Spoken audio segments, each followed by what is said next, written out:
자, 안녕하십니까. 예, 오늘 할 것은 우리 책의 112페이지입니다. 5절 입지. 자, 실제 우리 쓰고 있는 입지도 매년 이 자체가 1개 이상의 시험이 나오게 되어 있습니다. 그럼 결국은 입지에서 특히 용도성 보니까 가장 중요한 게 3개 있다죠.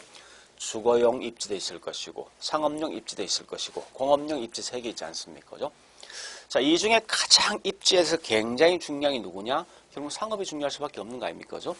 따라서 여러분들 항상 공부하실 때 입지에선 상업을 제일 먼저 공부하시고 그 다음 뭐 있습니까? 공업까지는 공부하시되 이 주거용은 우리 과거에도 시험 난 적 없지만 앞으로 나올 가능성이 없기 때문에 그냥 넘어가셔도 하지 없겠습니다. 그럼 이 지금 중요한 것은 입지는 항상 입지와 관련되어 있는 이론 자체가 중요할 수밖에 없습니다. 이미 우리 앞에 제가 설명했지만 항상 이 이론을 공부할 때 어떻게 합니까? 학자 이름 알고 있어야 되고 그 다음 뭐 있습니까? 이 사람이 말한 요 이론에 대한 제목이 있죠. 요거 꼭 아시고 더불어서 뭐 있습니까? 이 사람과 서로 비교할 대상이 누구냐? 이렇게만 알고 있으면 이 문제 푸는데 전혀 없습니다. 자, 일단 우리 책에 보니까요. 113페이지 가보겠습니다. 예, 113페이지 보니까 거기 있는 큰 3번 용도 지역별 입지 조건인데 그 중에서 공업 입지에 대한 설명이 있습니다. 자, 그러면 이때 공업 입지는 항상 뭐를 보는 거 이런 기본 틀을 먼저 아셔야 돼요. 학자가 2명이 있다. 그게 누구냐? 레슈라는 사람과 배버 2명이 있더라 이겁니다. 그럼 이때 보니까 우리 공장을 자 기본 논리 이겁니다. 공장을 왜 할 것인가 하는 문제 아닙니까? 결국은 돈 벌 목적이다. 물론 사람들은 뭐 있습니까? 뭐 생산성, 생산비라는 말을 쓰는데 사실은 그게 아니라 돈 벌 목적인데 그 중에 뭐 있습니까? 돈을 더 높이 얻기 위해서는 결국 뭐 있습니까? 더 많이 만들어서 더 많이 판다. 아니면 생산비를 싼 적 간다. 이런 개념 아닙니까 사실은? 따라서 일단 순수익을 더 높여야 될 목적인데 우리가 알고 있는 순수익은 총수익에다가 뭘 빼줍니까? 총비용을 빼주면 되겠다. 그죠? 자, 그런데 이 순수익이 더 높여야 될 목적은 2가지 방식이 있습니다. 첫 번째 보니까 뭐가 있냐? 결국은 수익이 더 높은 지역, 즉 우리 지금 쓰고 있는 수익은 누구냐? 이 말입니다. 그 당의 물건과 판량을 총 곱해주면 결국은 총수익이 나올 거 아닙니까? 그죠? 이럴 때 뭐 있습니까? 더 많이 판다면 결국은 수익은 올라갈 것이다. 이런 측면을 강조하는 사람이 있어요. 거꾸로 뭐 있습니까? 그게 아니라 어쨌든 여기 있는 생산비가 싼 지역 가면 되지 않느냐. 그죠? 이렇게 설명하는 사람이 있더라 이겁니다. 그러면 이 비용적인 측면을 강조하는 사람이 누구냐? 곧 그게 우리가 알고 있는 배버다. 근데 이 배버가 맨 먼저 이 아침 뭐 있습니까? 비용이 싼 지역의 공장 입지가 가장 좋더라. 이렇게 강조했습니다. 그래서 이걸 가지고 우리는 뭐라냐? 다른 말로 최소 비용 이론이다 라고 쓴답니다.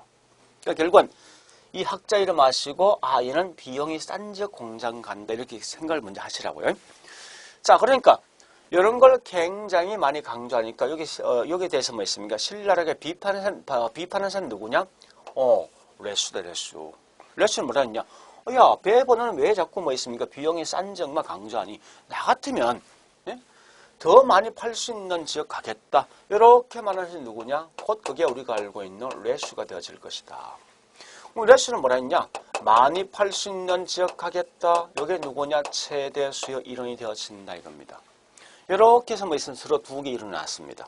근데 최근에 있는 이론 보니까 뭐라는가 하면 이런 이론이 나왔습니다. 2놈 다 싸우지 마라. 나 같으면 뭐 있습니까? 수익은 즉 많이 팔고 비용이 싼 적 가겠다. 요 둘 다 합친 거 아닙니까? 합친 걸 우리 뭐라 하냐? 다른 말로 통합 이론이다. 또는 수익 극대화 이론이다. 뭐 이렇게 용어 쓰기도 한답니다. 이렇게 설명한 게 누구냐? 뭐 그린호시란지 이런 사람이 있습니다. 있는데 절대 여러분들 뭐 있습니까? 여기 있는 이러한 일은 알 필요 없더라. 다만 우리한테 이제 중요한 것은 요 2개 비교가 중요한데 이때 여러분 귀에 훨씬 더 많이 들어본 사람이 누굽니까? 그렇죠, 그죠? 배버를 훨씬 많이 들어봤기 때문에 훨씬 더 중요한 게 배버가 더 중요할 것이다. 이걸 좀 아시면서 그럼 레슈는 왜 공부할 것이 물었을 때 다만 배버 관련돼 있는 설명이 딱 들어왔을 때 틀린 말을 뭐 있습니까? 여기 있는 레슈 이론을 가지고 집어넣어서 가끔 틀리게 시험 내는 경우 있더라 이겁니다. 이런 것만 좀 아시면 되겠습니다. 자, 이해되겠죠? 자, 그러면 지금부터 이제 다시 칠판 볼게요. 이 말 아닙니까? 자, 학자는 두 명이 있다. 예, 래쉬가 있고, 다음 뭐 있습니까? 베버가 있구나. 그럼 베버, 래쉬는 주로 어떠한 이론을 강조했느냐? 보니까 베버는 뭘 강조합니까? 비용이죠. 래쉬는 뭘 강조합니까? 많이 판 지역 간다에서 최대 수요 이론 되겠다죠. 그럼 이때 보니까 이 어떤 걸 주로 강조할 것인가? 베버는 비용이니까 공급자 중심이고, 래쉬는 뭐 있습니까?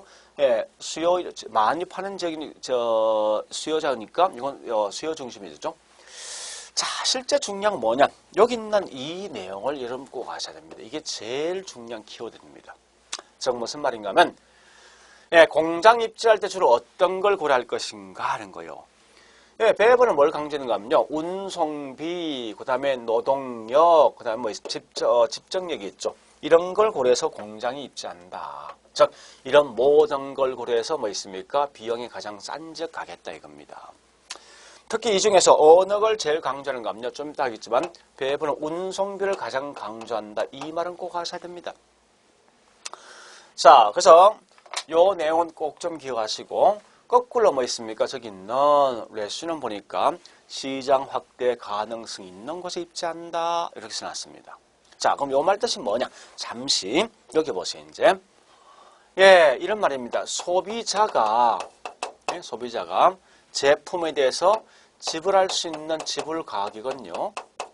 그 제품 가격에다가 운송비의 합이다. 이렇게 공식이 나온답니다. 이 공식 할 필요 없습니다. 다만 제가 설명 목적은 여기 있는 요거 설명 목적입니다. 그러면 이 말이 뭐냐?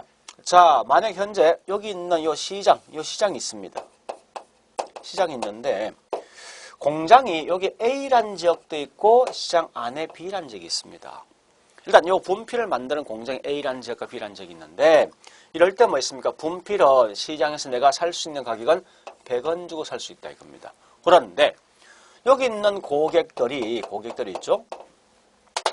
요 물건을 사기 위해서 예, 이 A라는 지역의 가격에서 뭐 있습니까? 교통비, 시간 비용이 수반되겠죠. 그죠? 그래서 교통비가 보니까 이게 50원 정도 들어가더라 이겁니다. 그러면 A란 지역에 뭐 있습니까? 공장에 있는 물건을 사기 위해서는 적어도 소비자가 지불할 수 있는 가격이 얼마 되겠습니까? 이 제품 사는 가격 100원에다가 예, 운송비 수반돼서 150원 정도 들어가더라 이겁니다. 그런데 거꾸로 뭐 있습니까? 예, 시장 안에 있는 비공장에 있는 제품은 운송비가 수반되지 않기 때문에 결국 운송비 비용이 뭐 있습니까? 소비자가 실제 지불할 수 있는 가격은 100원 되겠죠. 따라서 이 말 아닙니까? 결국은 보니까 뭐가 중요합니까? 앞으로 보니까 예, 시장 확대 가능성이 있는 지역에 갈수록 훨씬 더 뭐 있습니까? 소비자가 지불할 수 있는 가격이 적기 때문에 예, 더 많이 팔 수가 있더라 이겁니다. 그래서 이런 개념 설명한 게 래쉬인데 그러면 이 특징 중에 뭐가 중요한가 하면요. 이런 개념 좀 아셔야 됩니다. 거리가 가깝다. 거리 가까우면 그만큼 운송비가 많이 듭니까? 적게 들 거 아니에요. 그죠? 적게 든 것만큼 소비자가 지불할 수 있는 가격은요. 훨씬 더 쌀 거 아니에요. 그런 결과 이 물건 살 수 있는 수요량은요. 더 많아진다. 그래서 여러분 요만 하셔야 됩니다. 거리가 가까울수록 수요가 훨씬 더 많아진다. 이렇게 설명한 사람이 누구라고요? 그렇죠. 래쉬가 되어진다. 이런 정도 마시면 되겠습니다. 이해되겠습니까? 자, 그러면 자 실제 중요한 건 뭐냐? 여기 있는 뭐 있습니까? 베버 이론이 중요한데 자 분명히 얘는 뭐 있습니까? 수송비는 원료와 제품의 무게의 수송 거리에서 결정되어진다. 자, 이거 설명할 겁니다. 예, 일단 잘 보세요. 공장 입지형은 크게 두 개 있습니다. 원료 지향형 산업과 반대로 뭐 있습니까? 시장 지향형 산업이 있습니다. 자, 일단 이런 특징이 분명히 있는데 이걸 하기 위해서 제가 이런 그림 한번 그려보겠습니다. 자, 현재 여기 있는 원료가 있는 거고 그 다음에 이걸 원료를 가지고 완제품 만들었을 때 한번 봐보자고. 완제품. 현재 보니까요. 얘는 원료 부피가 이만큼 되는데 이걸 가지고 완제품 만드니까요. 이만큼 부피가 작아지더라 이겁니다. 이런 산업이 있을 것이고 거꾸로 원료는 이만큼 되는데 이걸 완제품 만드니까 부피가 이만큼 커지는 산업이 있습니다.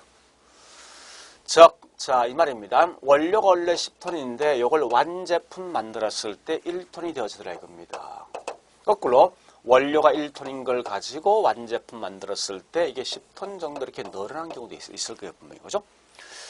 그럼 우린 이런 걸 뭐라 하냐? 다른 말로, 예, 중량이 늘어납니까? 중량이 감소합니까?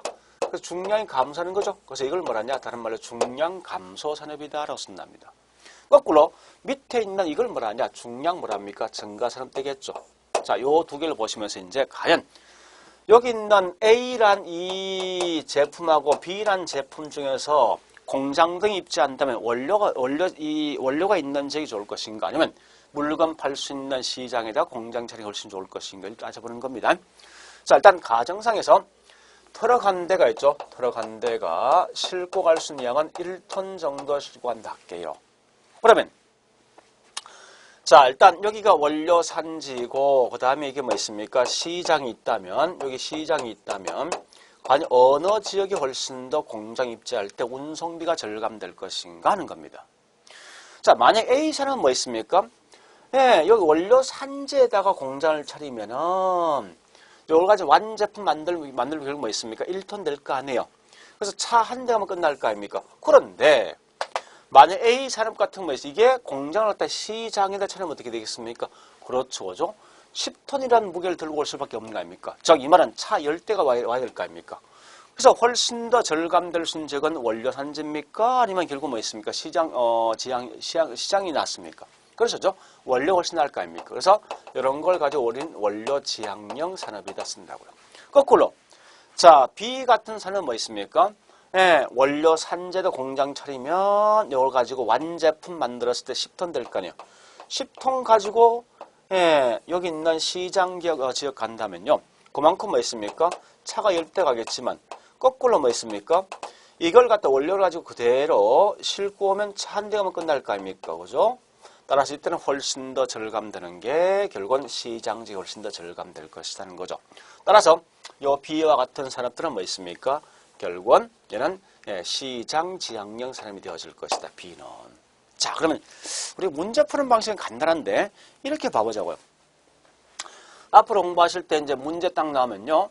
요 그림을 그리세요. 그리면서 부피가 무거운 쪽이 부피가 큰 쪽이 뭐 있으면 공장 간다. 단 원료가 더 크면 뭐 있습니까? 원료 지향형. 거꾸로 제품이 더 크면 뭐 있습니까? 시장 지향형. 이렇게 생각하시면 되겠다죠. 그리고 조금 더 이제 생각한다면 뭐 있습니까? 이거 둘 다 생각하지 말고 한 개만. 무조건 우리 둘 중에 한 개만 기억하시면 될 겁니다. 그 반대인 건 반대니까. 그렇죠, 그죠? 자, 그러면 다시 보겠습니다. 원료가 부피가 더 크니까 이건 원료 지향형이다. 원료 지향형은 중량이 점점 뭐합니까? 감소되겠네. 그래서 이 말 아닙니까? 원료 수송비가 제품 수송비가 더 크니까 이런 걸 보통 중량 감소 산업이다. 이 말 아닙니까? 그죠? 그래서 원료 운송비 비중이 더 큰 게 보통 이게 원료 지향형이다. 주로 어떤 산업이 이런 게 있을 것인가 하는 건데 대부분 다 국지 원료, 특수 원료. 자, 국지란 것은 뭐냐? 국지, 특수 또는 이 말 대신 뭐 있습니까? 우린 편제 원료를 쓰게 됩니다. 이 말은 특정한 지역에서 나는 원료가 있습니다. 우리 가장 대표적인 뭐 있습니까? 시멘트 같은 거죠. 그래서 이러한 건 전부 다 뭐 있습니까? 예, 원료 지향형 산업이 좋다. 그리고 거꾸로 뭐 있습니까? 여기 있는 시장 지향형은 원료 운송비보다도 그죠? 거꾸로 제품 운송비 더 큰 거 아닙니까? 이런 게 대부분 다 중량 뭐라고요? 중량 증가 산업이죠. 따라서 얘는 제품 운송비가 더 큰 것, 즉 우리가 알고 있는 제품 부피 더 큰 거요. 큰 게 보통 이제 중량 증가인데 얘들은 시장 지향형이 좋더라. 그러면 이런 건 보통 뭐 있습니까? 보편 원료, 즉 우리가 알고 있는 전국에 어디든지 마음대로 구할 수 있는 그런 원료들은 대부분 다 시장 지역이 좋을 것이다. 자, 그러면 이 니은별로 보시는데요. 이 말 뜻이 뭐냐? 원료지수. 원료지수가 뭐냐? 제품분의 원료입니다. 자, 그러면 이렇게 하시면 되겠죠? 제품분의 원료란 말 뜻은 다른 게 있는 게 아니라 이렇게 하시라고요.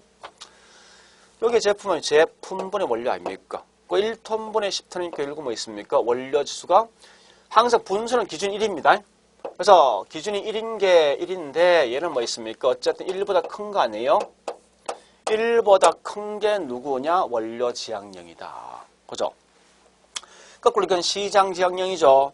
얘는 공식이 10톤분의 1 될 거 아닙니까?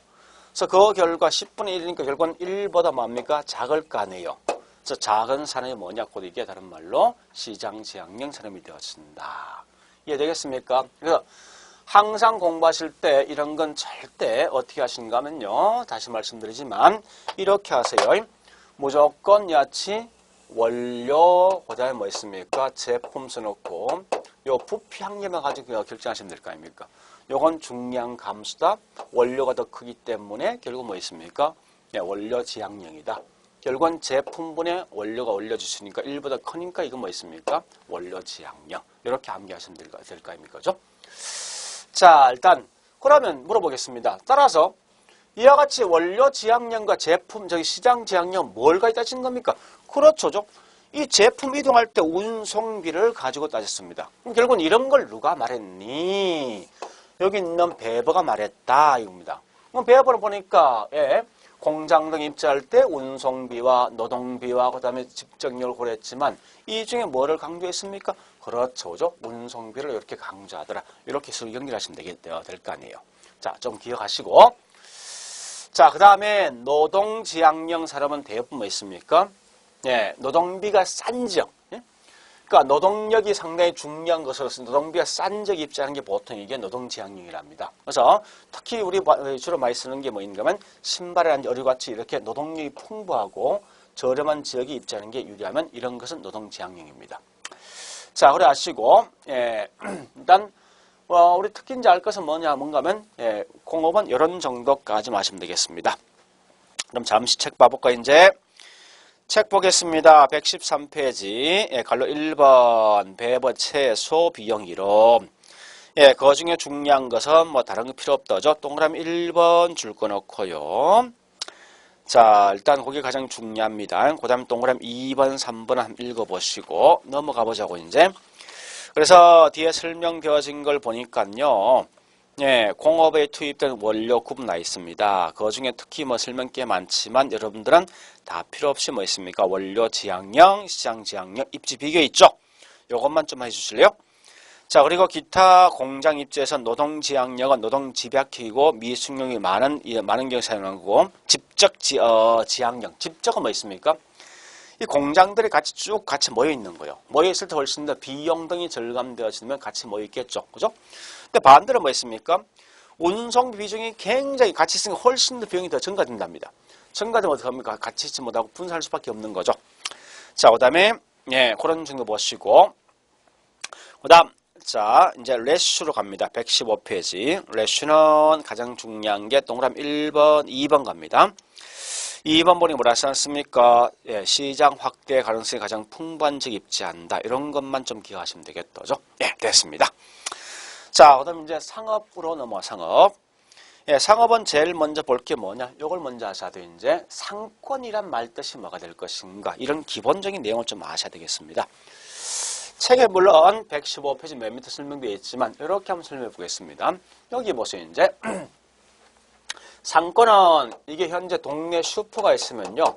이 동네 슈퍼에 물건 살 수 있는 고객들 중에서 가장 멀리 올수 고객을 쭉 연결해 보니까 이만큼은 내 물건 사러 오더라 이겁니다. 이게 뭐냐? 고객이 존재하는 권역에서 다른 말로 상권 또는 뭐 있습니까? 배우지라는 용어 쓰겠죠. 근데 판매액에 따라 뭐 있으면 1차 상권, 2차 상권, 3차로 구분되어진답니다. 물론 1, 2, 3차로 구분되는데 이 판매액에 뭐 있습니까? 75%가 되는 지역이 1차고 그 다음에 15% 되는 지역이 2차고 그 외가 3차인데 여러분들은 이 프로테이지는 큰 의미 갖지 마세요. 왜냐하면 학자들마다 보는 시간 다 차이가 있으니까요. 다만 알 것은 뭐 있습니까? 판매액에 따라서 1, 2, 3차로 구분되어진다. 이럴 때 고객 수가 제일 많은 지역이 몇 차냐? 그래요. 1차가 되어진다. 이런 거 아시면 되겠네요. 그죠? 또한 야채 상권 범위는 절대 고정돼 있다. 이런 말 쓰지 말라고. 왜? 시간 등이 변하고 주변 환경 등이 변하면 항상 뭐 있습니까? 상권 범위는 유동적이며 가변적이라는 거예요. 즉 무슨 말이냐? 아니 내가 지금 현재 동네 슈퍼하고 있는데 내 상권이 이만큼 드는데 갑자기 있죠. 대형 이마트 들어갔습니다. 그러면 내 상권 확 줄까 이렇게 그죠? 그래서 항상 상권은 유동적, 가변적이지 절대 고정되어 있는 건 아니더라. 이런 건 좀 기억을 해주셔야 되겠습니다. 자, 그럼 우리 책은 이제 넘어갑니다. 한 장 넘어가서 그 다음에 116페이지 가볼까요? 예, 그 갈로 2번 상권 획정 기법이 있습니다. 이건 과거에 딱 한 번 나온 적이 있습니다. 자, 그 중에 크게 3개 있습니다. 공간 독점법, 두 번째 뭐 있습니까? 시장 침투법, 그 다음 세 번째 분산시장 접근법 3개 있습니다. 이거는 우리 그냥 기본 개념 말씀드리겠습니다. 공간 독점법이 뭐냐? 이런 겁니다. 이런 가만히 한번 생각해보세요. 우리 불과 10년 전만 해도 주유소 허가 낼 때 뭐 있습니까? 일정 거리마다 딱 한 개만 내주죠. 그렇죠? 그럼 만약에 반경 10km마다 이렇게 뭐 있습니까? 예, 10km마다 이렇게 저기 있는 주유소를 갖다 허가해 준다면요. 요 10km 안에 A라는 주유소에 들어가면 다른 주유소는 못 들어올 거 아닙니까? 그죠? 그럼 결국은 여기 있는 요 10km 안에 있는 요 반경 속에 뭐 있습니까? 얘만 갖고 있는 독점 아닙니까? 그죠? 얘와 같이 뭐 있어요? 이렇게 또 여기 있는 10km에서 20km 사이에 뭐 있습니까? 보니까 B란 이 주유소에 들어왔답니다. 다른 주유소 못 들어올 거 아니에요. 이런 게 뭐냐? 공간 독점법입니다. 따라서 우리 아마 설명되어 있는데 지역적 독점력이 강한 상권, 거리 제한이 있는 경우를 말한답니다. 그래서 우리 주로 묻는 거 뭘 묻느냐? 이렇게 설명되어진 게 공간 독점이니 시장 침투니 또는 뭐 있습니까? 분산시장 접근법 이런 개념 묻는 거예요. 주로 이제 우리 대부분다 보니까 현대에선 우체국 같은 거 또는 주류 판매부 대부분 뭐 있습니까? 예, 공간 독점법이랍니다. 그런데 시장 침투법이란 것은 한마디로 뭐 있습니까? 개나 소나 다 들어올 수 있는 거예요. 저 무슨 말이냐? 여러분 동네 슈퍼 할 때 보니까요. 한 개 일정 거리 안에 보니까 한 개 슈퍼 들어가면 무조건 다른 슈퍼 못 들어옵니까? 그거 아니죠. 그죠? 우리가 알고 있는 틈새 시장이 뭐냐? 전부 다 이게 저기 있는 시장 침투법입니다. 그러니까 어쨌든 누구나 그 시장, 이 시장에 있으면 누구나 동종업종이 마음대로 들어올 수 있는 거예요. 이렇게. 응? 마음대로 들어와서 뭐 있습니까? 자기만이 갖고 있는 이런 공간을 갖다 확보하는 거예요. 그래서 가장 일반적인 상권 형태로서 상권의 중첩을 이렇게 중첩을 뭐로 인정해 주는 거죠. 그죠? 핵심은 뭐냐? 상권 중첩을 인정한다. 이런 게 뭐냐? 시장 침투법이다. 그래서 우리가 알고 있는 일반적인 모든 점포입니다. 뭐 저기 동네 슈퍼라든지 뭐 이런 등등이 마찬가지죠. 슈퍼마켓 같은 거. 분산시장 접근법은 전문화된 상품을 취급 시 특수 수요층을 대상한다. 이런 게 뭐냐? 이런 겁니다. 우리 대부분 가장 큰 게 가구 단지 같은 게 있지 않습니까? 이런 게 보통 뭐 있습니까? 분산시장 접근법을 생각하시면 돼요. 그러니까 원래 이게 이제 사실은 마케팅하면 이제 세그멘테이션이 있는데 일단 그건 그때 가서 하시고 우리 가구단지 보니까 요 지역 일산이란 가구단지 또 무슨 지역 저기 있는 경기도에 있는 뭐 있습니까? 남양주에 있는 가구단지 있을 때 각각 자기만이 갖고 있는 독점이 있다는 게 이게 그죠? 이런 게 일종의 뭐 있으면 분산시장 접근법입니다. 그래서 특수한 수요계층인데 뭐 그건 나중에 제가 마케팅 가면 세그멘테이션하고 타겟팅 할 때 설명드리겠습니다. 일단 그런 정도만 그냥 기억하시면 되겠습니다. 자, 그리고 이제 지금부터 책에 보니까 이제 상업에 대한 이론이 꽤 많습니다. 많은데 117페이지 잠시 볼까요? 네, 갈로 4번 크리스탈의 중심지. 또 뒷장 115페이지 118페이지 랠리의 소음의 인력. 그 다음 넘어가 볼까요? 6번 120페이지 컨버스의 분기점 모형. 그 다음에 120페이지 허프의 확률 모형. 자, 이런 정도가 있습니다. 그 외에 보니까 122페이지 넬슨의 소음의 있지. 그 다음에 공간 균배 또 뭐 있습니까? 뭐 그런 특징들이 있다, 그죠? 예, 그럼 자 잠시 보세요 이제. 요걸 공부하실 때 크게를 공부하시라고요. 제일 먼저 중심지는 있고 자 일단 다시 잠시 요것부터 설명하겠습니다.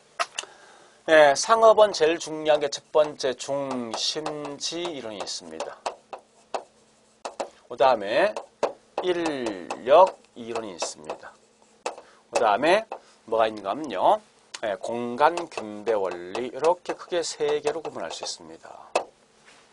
그럼 중심지는 뭐냐? 이게 중심지입니다. 말 그대로. 동네 슈퍼가 있을 때 A, B, C 지역 어느 지역이 좋습니까? B 지역이 좋은 거죠. 중앙에 위치한데 이거 좀 알 듯이 그죠? 그래서 일단 중심지로는 가장 중요한 게 요겁니다. 물론 학자가 있지만 얘는 기본 전제가 이 말하셔야 돼. 중심지 성립 과정을 설명했다. 이걸 좀 아시라고요. 중심 성립 과정. 즉 무슨 말이냐? 이 말입니다. 아니 현재 A란 지역에 만약에 이런 지역에 갑이라는 어떤 이 동네 슈퍼가 들어갈까 말까 고민해 보는 거예요. 만약에 수익이 있으면 뭐 들어가겠죠? 수익이 없으면 들어가겠습니까? 안 들어갈 거다 분명히. 그래서 이렇게 중심지가 성립되는 과정을 설명한 게 누구냐? 결국 중심지 이름입니다. 이와 반해서 인력이라는 것은 뭐냐? 중심지 간의 상호작용, 이런 상호작용 관계를 설명한 게 누구냐? 곧 이게 다른 말로 인력 이름이 되어진다. 참 무슨 말이냐? 이런 겁니다. 현재 보니까 기존에 있는 이 점포, 동네 슈퍼가 있습니다. 이 기존 점포의 동네 슈퍼 이렇게 되죠. 이만큼 상권 크기가. 그래서 신규 점포가 들어가 보니까 이렇게 상권에서 충돌이 발생하네? 그러면 요 안에 있는 고기를 각각에 있는 점포가 어느 정도 인력 끌어올 것인가? 이런 걸 따져본 게 누구냐? 이게 인력이다. 그래서 중심지 A란 기존 점포와 신규 점포 간에 어느 정도 끌어올 것인가 상호작용 관계를 설명한 게 누구냐? 인력이다. 자, 거꾸로 공간균배라는 것은요. 공간균배는 동종업종이 이 공간균배라는 것은 공간은 뭐 균등하게 배분된다 말 뜻이 겁니다. 뒤에서 하겠지만. 그래서 얘는 동종업종이 업종은 뭐 있습니까? 입지 형태. 입지 형태를 가지고 따져본 게 누구냐? 곧 이게 다른 말로 인력, 공간 균비가 되어진다. 그래서 우리 보통 동네 슈퍼랑 같이 있으면 다 망할 거 아니에요. 그죠? 거꾸로 뭐 있습니까? 어떤 업종은 같이 모여있을 때 훨씬 더 큰 이익이 있을 수 있습니다. 그런 걸 분석해 주는 게 누구냐? 공간 균배다. 그러면 중심지를 보니까 학자가 2명 있다. 그게 누구냐? 크리스탈러가 있고 두 번째 허퍼라는 사람이 있다. 그 다음에 인력은 누가 있냐? 그게 3명이 있더라. 그 중에 첫 번째 보니까 랠리가 있을 것이고 그 다음에 여기에 비판하는 사람 누구냐? 허퍼. 허퍼는 결국은 자기 주장에 2개 있습니다.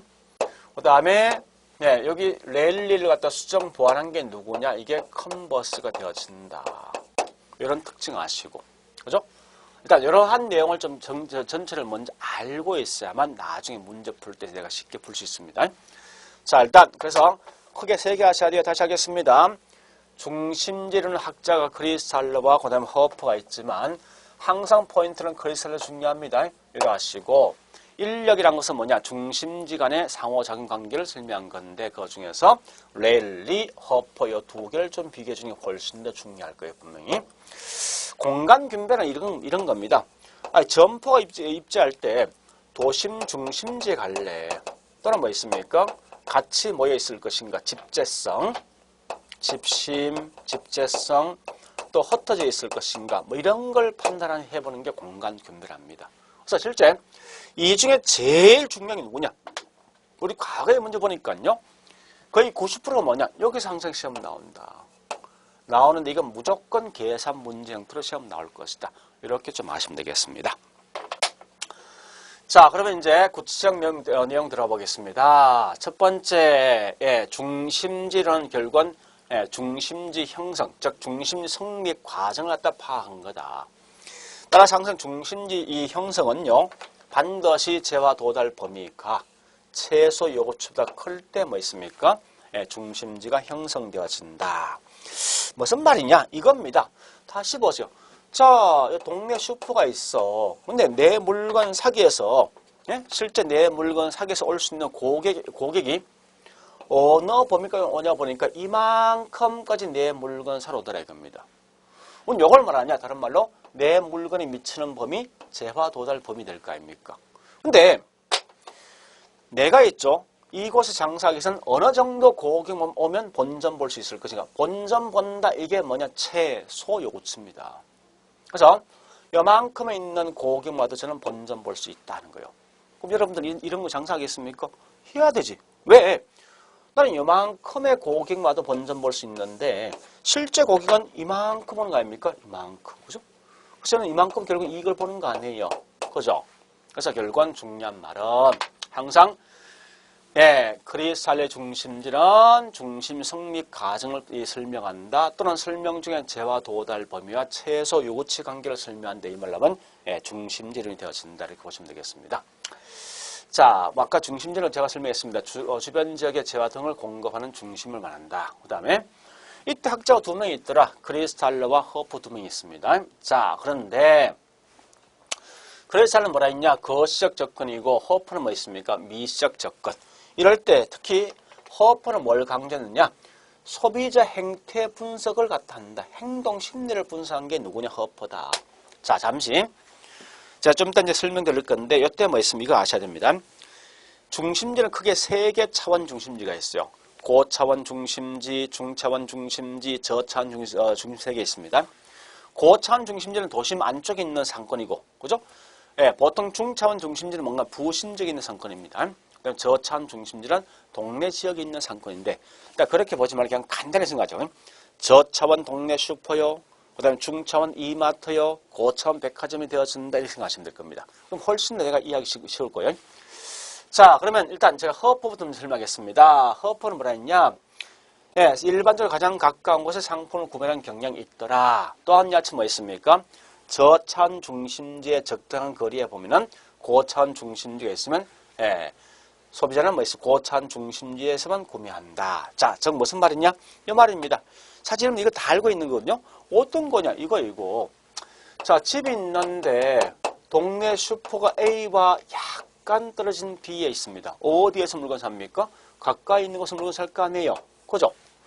자, 그런데 다시 동네 슈퍼에서 조금 떨어진 곳에 대형 이마트가 있습니다. 그럼 어디에서 물건 삽니까? 이마트 갈 거 아닙니까? 따라서 저차원 중심지 인근에 고차원 중심이 있으면 저차원 중심지를 지나칠 가능성을 갖고 있다. 이렇게 설명한 게 누구라고요? 허프가 말이다. 이게 중요한 거예요. 그죠? 그러니까 소비자가 행동 심리를 분석한 게 누구냐? 곧 그게 허프다. 그러나 이러면 꼭 아실 거는요. 실제 중요한 건 뭐 있습니까? 크리스탈러의 중심지가 중요하답니다. 자, 그럼 얘는 거시적 접근이죠. 거시란 말 뜻이 뭐냐? 이렇게 보시면 됩니다. 서울시 전체에 있는 상권을 몽땅 다 설명해 보겠다. 그럼 그 중에 뭐 있냐? 그럼 하나 물어볼까요? 동네 슈퍼에 있는 상권이 더 큽니까? 아니면 이 마트 상권이 더 큽니까? 동네 슈퍼 상권이 더 작죠, 그죠? 상권 수는 뭐 있습니까? 이 마트보다 동네 슈퍼 상권 수도 많습니다. 일단 요걸 제가 다른 말로 저차원 중심지라 쓸게요.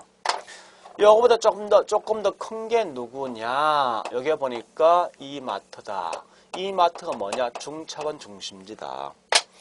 얘보다 상권이 더 큰 게 누구냐? 백화점. 백화점이 뭐냐? 결국은 고차원 중심지다. 이렇게 생각하시면 될 거예요. 그 첫 번째 묻는 게 뭐냐? 요거 묻는 거예요. 따라서 고차원, 백화점이 저차원, 동네 슈퍼보다 거리가 더 멀고 훨씬 더 이 매장 크기 더 클 거 아닙니까? 그죠? 더 크면서 또 다양한 상품을 갖고 있을 거 아니에요. 그래서 이해되겠죠? 그 다음에 중심지수는 저차원에서 고차원 갈수록 점점점 누가 더 많습니까? 저차원이 더 많죠? 고차원이 더 적을 거 아닙니까? 마치 이게 피라미드형을 가진다. 그리고 이런 건 그냥 가볍게 가세요. 저차원 중심지가 분포되어 있는 지역은 고차원 중심지보다 중차원 중심지에 훨씬 더 분포되어 있더라. 이 말 기억하시고. 자, 그 다음. 여기다 몇 개 됐습니다. 이제 뭐가 중요하냐면요. 4번째, 5번째 요 내용 쓸 거예요. 자, 잘 보입니까? 4번째 이거요. 자, 여기 쓸게요. 4번째는 요건 좀 잘 좀 기억하셔야 됩니다. 도로 교통이 발달될수록 결국은 여러분 실제로 도로교통이 발달되어 있으면 동네 슈퍼에서 물건 사겠습니까? 백화점 가겠습니까? 그렇죠. 그죠? 그래서 그 결과 저차원 중심지는 뭐 있습니까? 결과는 쇠퇴할 것이다. 망한다.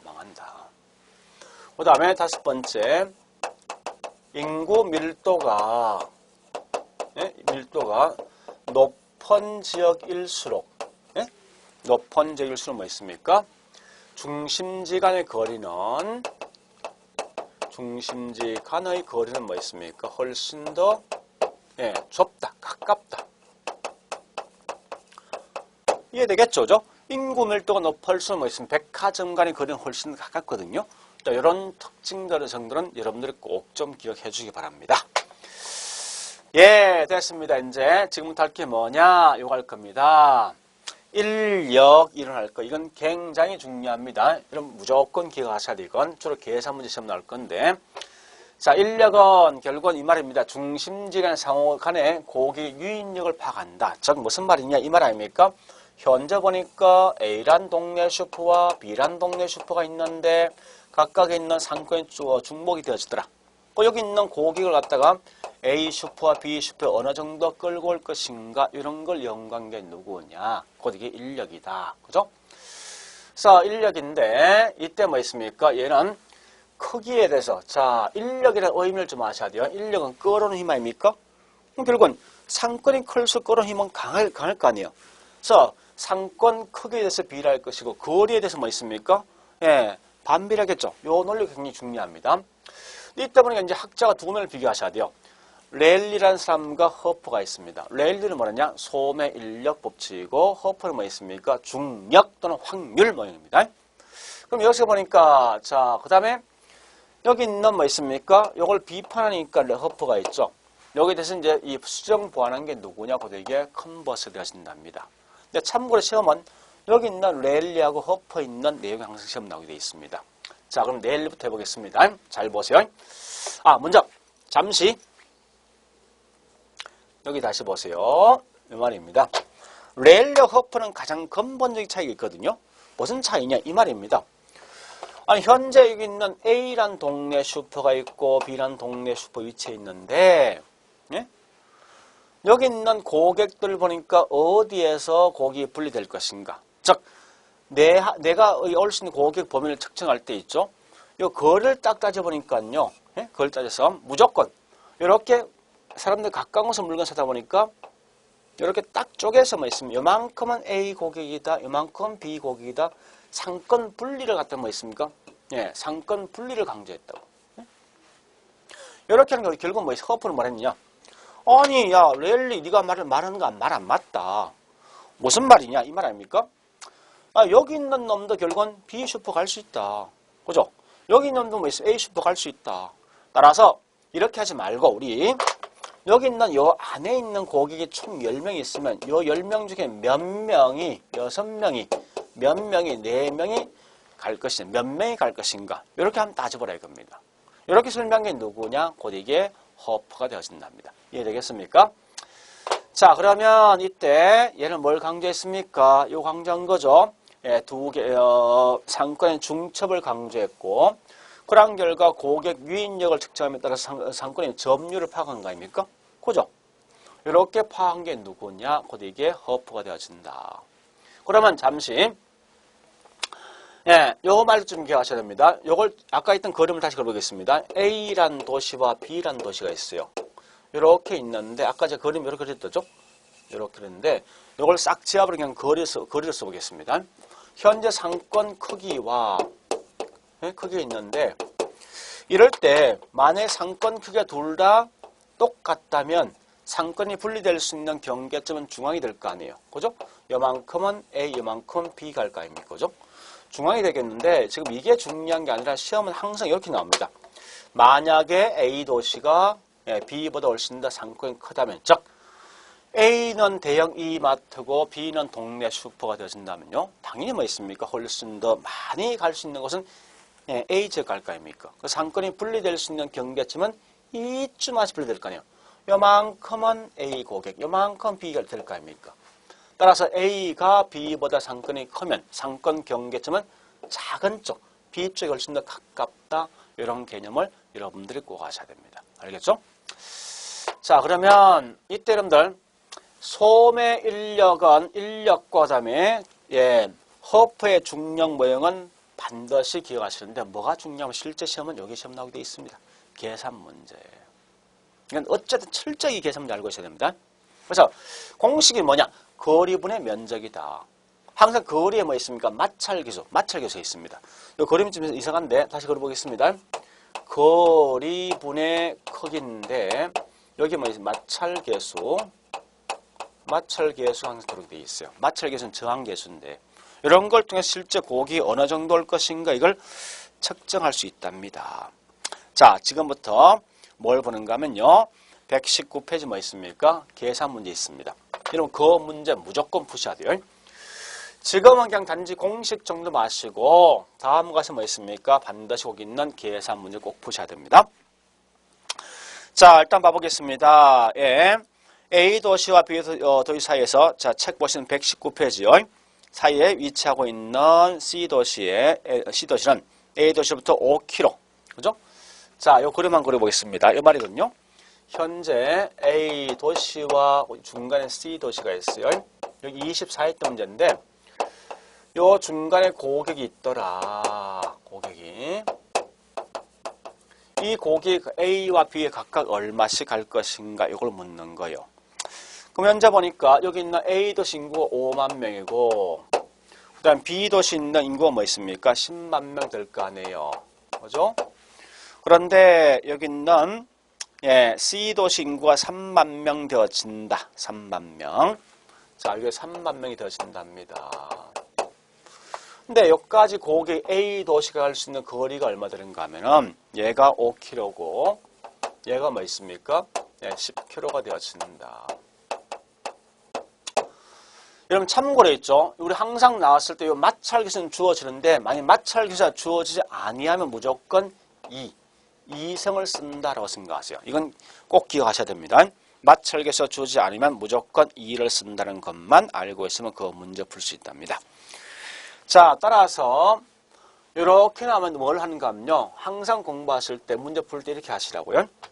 공식이 뭐죠? 거리분의 크기 아닙니까? 그죠? 근데 마찰계수 현재 없기 때문에 여기다 2승을 쓴다 생각하시면 될 거예요.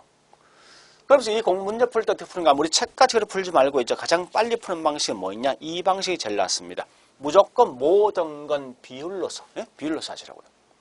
자, 매장 크기는 몇 대 몇입니까? A 도시가 1이라면 B 도시는 2 될 거 아닙니까? 거리는 몇 대 몇입니까? 거리가 A 도시가 1이라면 B는 2 될 거 아니에요. 그죠? 이렇게 해서 이 값을 그냥 이 공식 그대로 집어넣으라고. 넣어보니까 뭐 있습니까? 거리 얼마요? 1. 제곱성 쓰겠죠? 크기 얼마요? 1 될 거 아니에요. 거꾸로 뭐 있습니까? B 도시는 거리 얼마입니까? 2 제곱성의 크기 얼마? 2 아닙니까? 그죠? 그럼 현재 이 값을 해보니까 이건 1 될 거 아니에요. 그 다음 얘는 뭐 있습니까? 2분의 1 되겠죠? 그죠? 자, 이렇게 하면 우리 항상 이거 문제 푸는 방식은 이제 푸시라고요. 분모가 있으면 분모를 그냥 제거시키라고. 분모를 제거시키는 방식이 뭐 있냐? 곱하기 뭐 있습니까? 현재 2를 쓰면 되겠다죠? 그래서 2 대 1 이래 될 거 아닙니까? 그러면 자, 이걸 이렇게 생각하시면 됩니다. 합치면 몇 명이야? 3명이지. 그럼 이래 보시라고. 전체 3명 중에 3분의 2가 뭐요? A 도시 갈 것이고 3명 중에 1명 3분의 1이 B 도시 간다. 요 고객수 얼마죠? 3만 명이죠. 이렇게 곱해주면 될 거 아니에요. 그죠? 그러면 3만 곱하기 3분의 2니까 이건 얼마입니까? 2만 명이 A 도시 간다. 그죠? 거꾸로 뭐 있습니까? 얘는 10,000명이 B 도시 간다. 이렇게 문제 푸는 거예요. 자, 일단 풀은 요령만 생각하시고 지금은 현재 이거 하지 말고 나중에 문제 풀이할 때 있죠. 그때 제가 설명드릴 테니까 그때 푸시면 될 겁니다. 지금은 중요한 건 뭐가 중요하냐? 일단은 솜의 인력과 그다음에 중력 모형은 다른 거 하지 말고 가장 중요한 것은 상권 분리를 강조한 게 랠리고 상권 중첩을 강조한 게 허프가 되어진다. 이것만 계시면 되겠죠. 자, 그다음에 하나 더. 컨버스의 분기점 모형은 항상 볼 게 이겁니다. 랠리의 일을 갖다 수정한 사람입니다. 또 상권 분리의 분리를 갖다 실제 측정해 본 사람이 누구냐? 컨버스가 되어진다. 자, 그럼 여기서 우리 책을 보니까 뒷장 가볼까요? 120페이지. 컨버스에 대한 분기점 모형이 있습니다. 있는데, 이것도 우리 과거에 딱 한 번 계산 문제 시험 났거든요. 그 계산 문제 뭐냐? 이겁니다. 계산 공식이. 뭐 다른 게 있는 게 아니라. 항상, 자, 전체 거리에 대해서, 거리.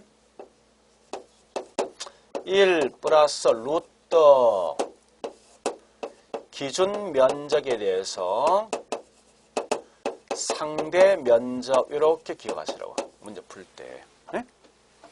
그러면 자 이렇게 본다면요 어떻게 되는가 하면은 예 문제 바로 풀겠습니다. 자 저기 있는 120페이지 보니까요 우리 과거에 24회 때 21회 때죠 시험 나왔던 문제인데 이 말. 자 A 도시와 B 도시 간에 고객 수가 현재 뭐 있습니까? 얼마 있습니까? A 도시는 1000제곱미터고 면적이 B는 9,000 아닙니까?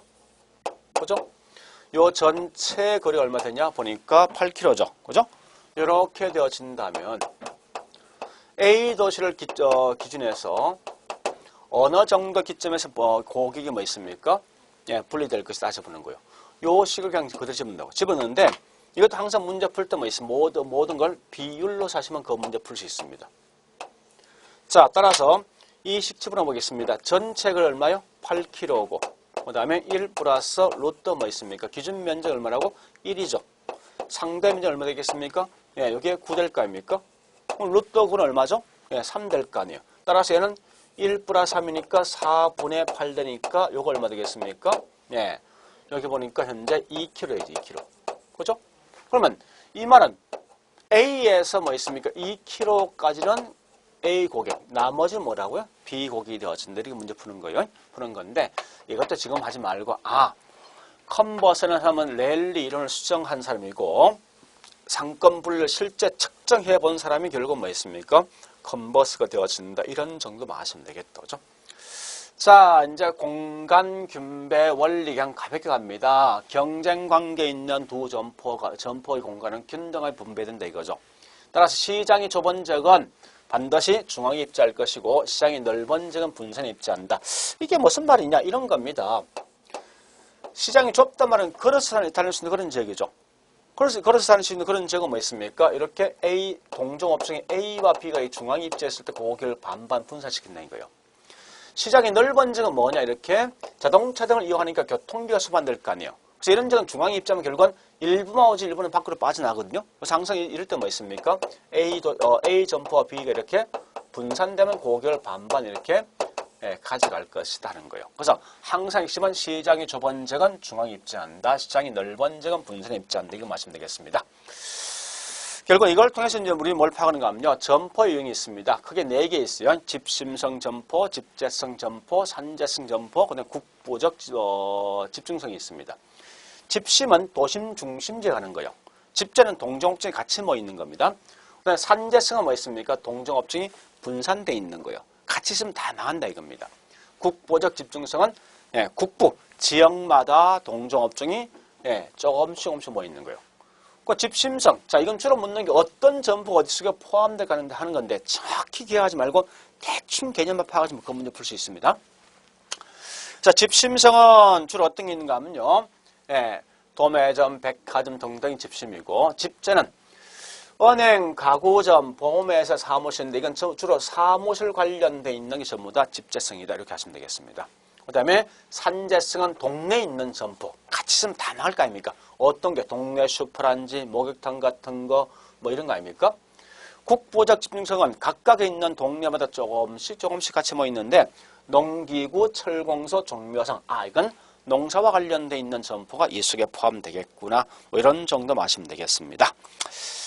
네, 그 다음에 네 번째 소비자 분포 기법이 있습니다. 이건 그냥 가볍게 가세요. 뭐 큰 특성 없으니까. 자, 그 다음에 여기까지 봤으면 잠시 책을 보면 좀 정리하겠습니다.